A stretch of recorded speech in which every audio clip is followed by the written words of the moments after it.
from a fruit cart to a business empire. Oliver was 24 years old. He had a big dream but very little money. He lived in a small apartment and worked as a waiter in a restaurant. Every day, he served customers with a smile. But deep inside, he wanted to build his own business.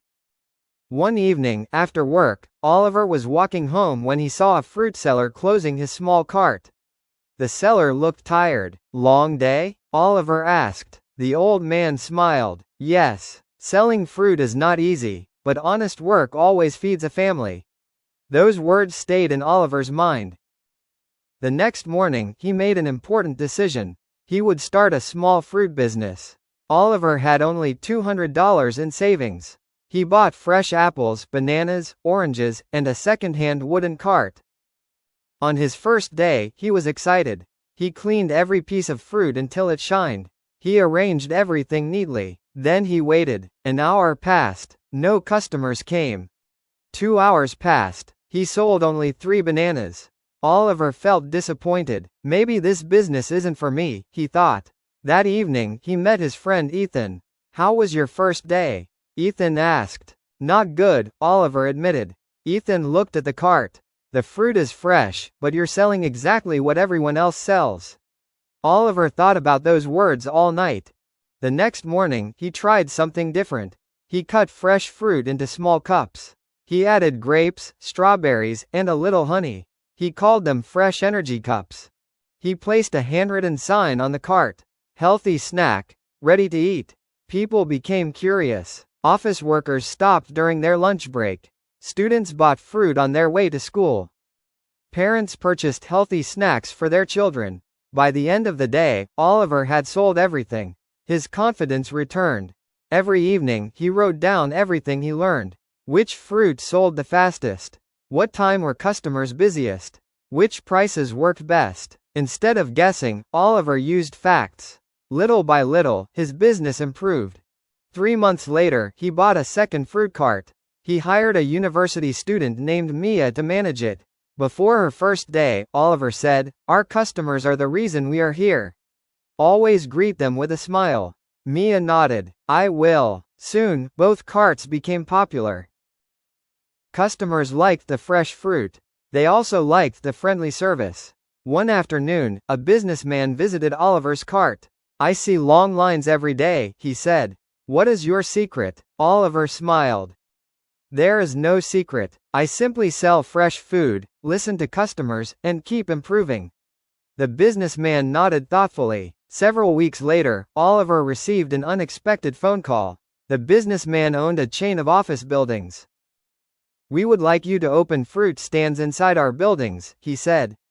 Oliver could hardly believe it.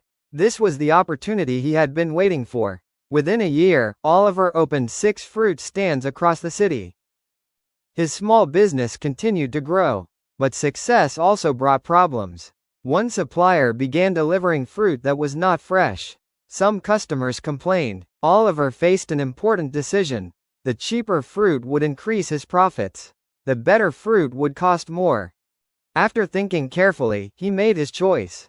He stopped buying from the unreliable supplier. Instead, he worked directly with local farmers. His costs increased.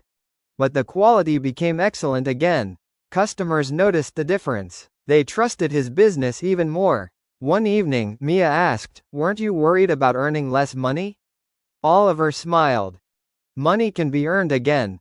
But once customers lose trust, it is much harder to win it back.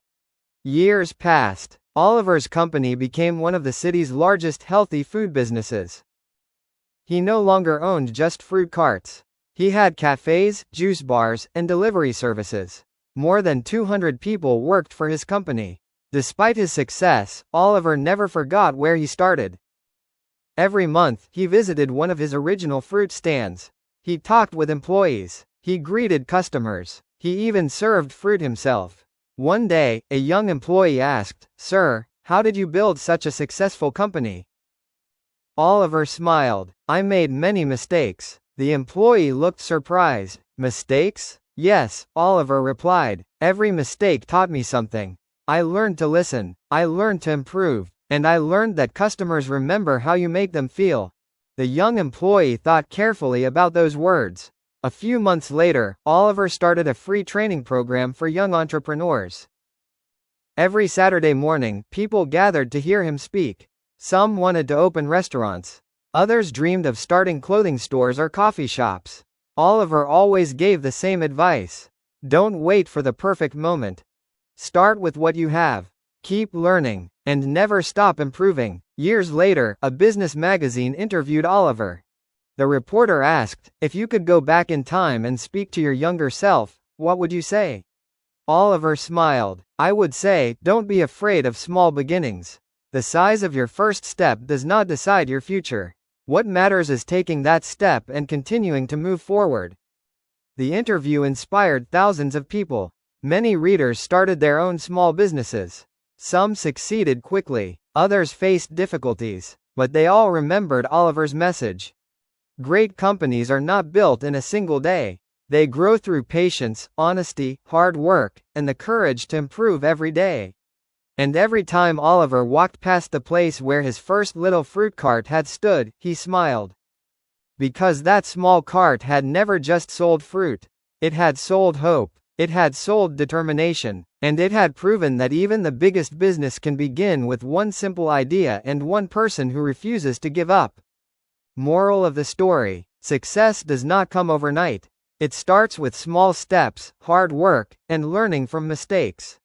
If you stay honest, keep improving, and never give up, even a small idea can grow into something big and successful. The size of your beginning does not matter, your determination does. If you like the video, please like, share and subscribe.